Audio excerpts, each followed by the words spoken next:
রাজনৈতিক দল ও ছাত্র সংগঠনের অর্থের উৎস কোথায় এ নিয়ে চলছে নানা জল্পনা কল্পনা। বিভিন্ন মহলে তর্কের খোরাক এখন এই টাকার উৎস। চায়ের দোকান থেকে রাজনীতির টেবিলে এখন হট টপিকে পরিণত হয়েছে।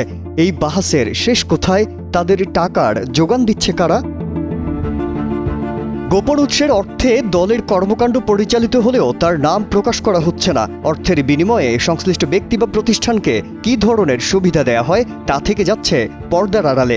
এই সুযোগে দলগুলোতে কালো টাকার অবাধ প্রবেশ নিশ্চিত হচ্ছে। একই সঙ্গে বাড়ছে পেশি শক্তির দৌরাত্ম্য। এসব বিষয়ে উঠে এসেছে নতুন রাজনৈতিক দল জাতীয় নাগরিক পার্টি এনসিপি, জাতীয়তাবাদী ছাত্র দল এবং ইসলামী ছাত্র শিবিরের বাগযুদ্ধে। এক দল অপর দলকে কাঠ গড়ায় দাঁড় করাচ্ছেন। এক পক্ষ আরেক পক্ষের কাছে জানতে চাইছেন টাকা আসে কোথা থেকে। রাজনৈতিক বিশ্লেষকরা বলছেন দলগুলোকে কেউ এমনি এমনি টাকা দেয় না, এজন্য তারা সুবিধা নিশ্চিত করে থাকেন। টাকার উৎসের বিষয়টি নিয়ে দেশের রাজনীতিও এখন সরগরম। বৃহস্পতিবার আন্তর্জাতিক বার্তা সংস্থা রয়টার্সের সঙ্গে দেয়া এক সাক্ষাৎকারে এনসিপির কার্যালয় ও নির্বাচনী তহবিলের জন্য ধনীরা অর্থ সহায়তা দিয়েছেন বলে জানিয়েছেন দলটির আহ্বায়ক নাহিদ ইসলাম।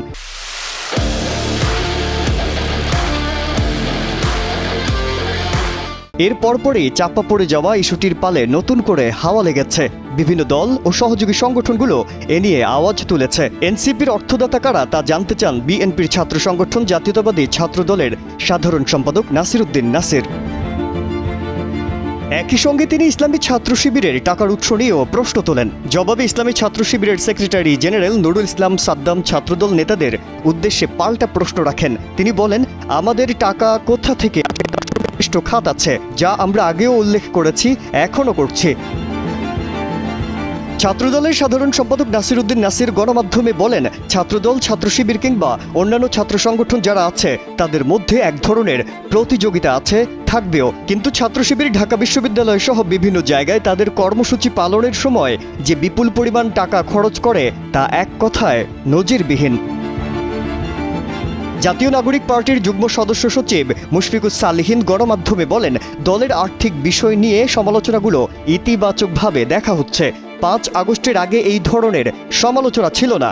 মানুষ রাজনৈতিক দলগুলো থেকে এসব আশা করা ছেড়ে দিয়েছিল। এখন এ ধরনের সমালোচনা মানুষের প্রত্যাশা পূরণে আরও দায়বদ্ধ করে তুলবে। মাজহারুল আলম, কালের কণ্ঠ।